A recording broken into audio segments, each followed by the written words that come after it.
In this lecture, you're going to learn about conditional rendering. Now, to help us focus only on a single thing, I'm going to temporarily clean up this code. So in the render method, we don't need the span and the button. Let's delete those. Also, we don't need these two helper methods in the class either. So let's focus on something really simple. So we have an array of items, and we're rendering that in a list. Now here's the new requirement. If this array has at least one element, we want to render that array in a list. Otherwise, we want to display a message like there are no tags. How can we implement this?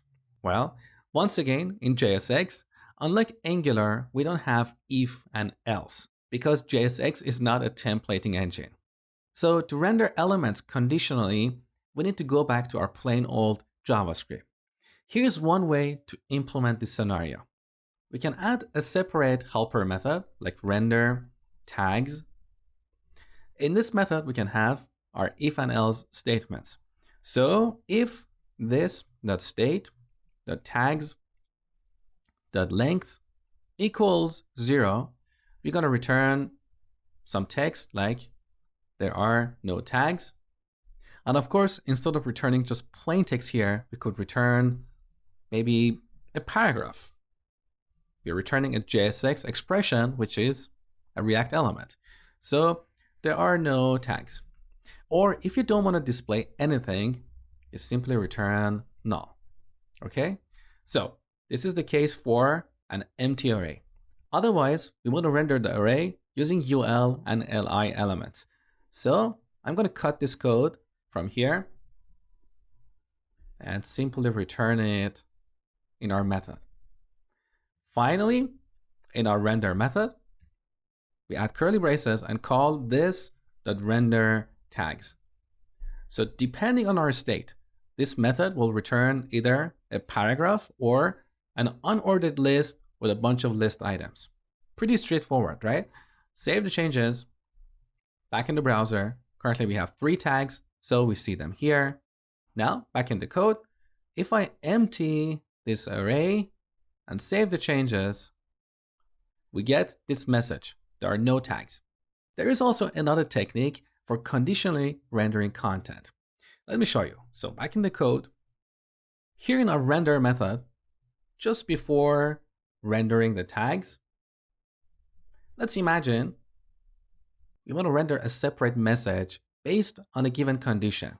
So we have only a single if statement without an else part, okay? So we can add our curly braces here, write the condition, let's say this.state.tags.length equals 0. If that's the case, we want to render an additional message. We add our logical AND operator here, and then whatever we want to render, we add that here. Let's say, please create a new tag. Save the changes, back in the browser. So here's our message, please create a new tag. This is rendered only if our array is empty. Now, let's investigate how this expression works under the hood. So here we're applying the logical AND operator between 2 values. The first value is the result of this expression, which is a Boolean. It's either true or false. And the second value is a string. In JavaScript, unlike other programming languages, you can apply the logical AND between non-Boolean values. So let's go back to the browser and open up the console. Here in the console, I'm going to write plain JavaScript code. If we type true and false, we get false. What if we type true and a string, like hi? What do you think we're going to get? We get hi. Here's the reason. When a JavaScript engine tries to evaluate this expression, it looks at the first operand. In this case, the first operand is true, so it will look at the second operand. The second operand is not a Boolean true or false, so the JavaScript engine tries to convert this into what we call truthy or falsy. An empty string is considered falsy. A string that has at least one character is truthy. So in this case, hi is considered truthy. So essentially we have 2 operands that are both truthy. In that case, our JavaScript engine will return the second operand. Let's take a look at another example. So true and high and a number. Once again, the first operand is truthy, so the evaluation of this expression will continue. The second operand is also truthy, so the evaluation continues. Now we get to the third operand. In JavaScript, number 0 is considered falsy. Any numbers but 0 is considered truthy. So once again here we have 3 truthy operands, and the result of this expression will be the last operand. So we get 1.